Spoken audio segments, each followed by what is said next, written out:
acetyl glucosamine. So acetyl glucosamine is a monosaccharide, and it is required for the wall formation of the fungi, as well as in the case of the skeleton of the arthropod, because they both are made up of chitin, chitin. Mannitol, I already told, brown algae carries mannitol, which is the reserve food in their cells. In the same manner, intermediates are also there.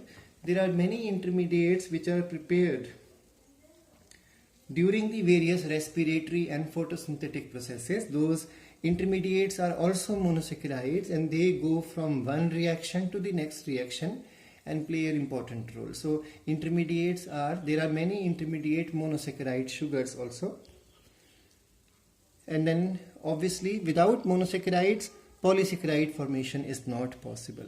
Now what are the functions of the polysaccharide? So again, a very easy concept. There are many organisms which store their food in the form of starch.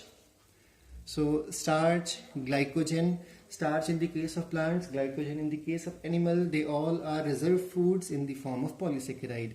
Then cell wall is made up of polysaccharide, cellulose.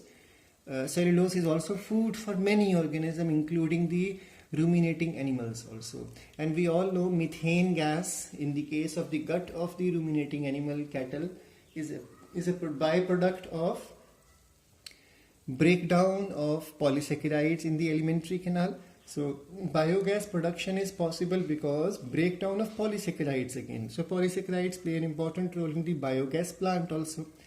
In the same manners, the fungal cell wall, same point, exoskeletons of the arthropod, they are made up of chitin.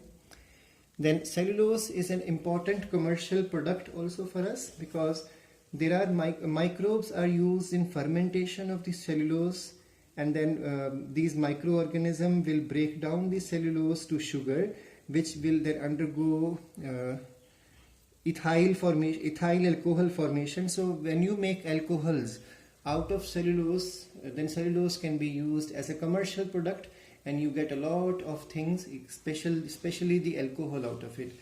Then cell wall of bacteria is made up of peptidoglycan. Remember that in the last sheet we learned. So again, it's a polysaccharide, mucopolysaccharide to be more precise.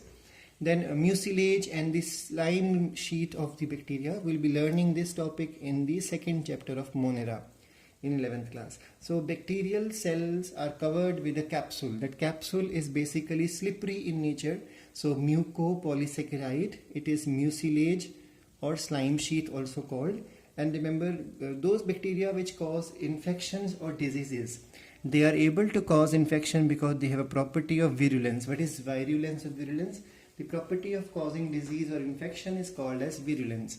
So those bacteria are able to cause infection because they carry a capsule, and that capsule is responsible for that property. So disease causing properties again because of polysaccharide. Then remember the pectin in the plant cells, joining them together is acting like a cement between two plant cells. In the same manner, high hyaluronic acid is present between the animal cells, joining them together like a cement. So cell cement is also a type of polysaccharide. Mucus in the human body, we all know nose has enough mucus, alimentary canal starting from the mouth up a great amount in the stomach, even intestine up to the anus, everywhere mucus is present. Mucus provides defense also. So mucus is formed from the mucoproteins and is meant for protecting the inner lining of a large portion of your body, like the respiratory tract. We have the stomach also, intestine also, even the female reproductive tract.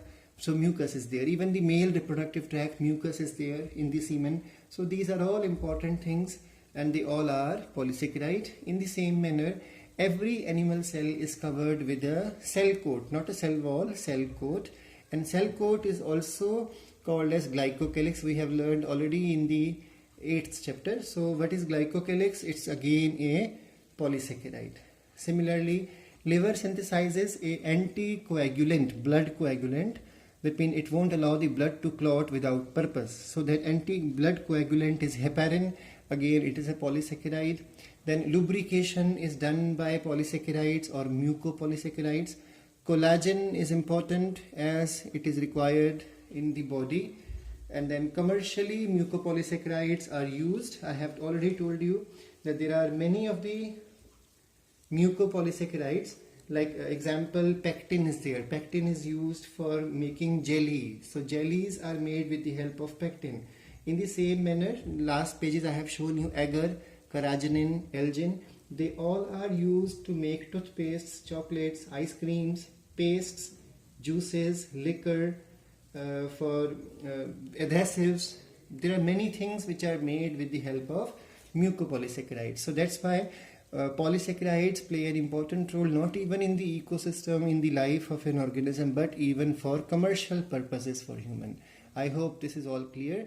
We'll be starting with the lipids in the next.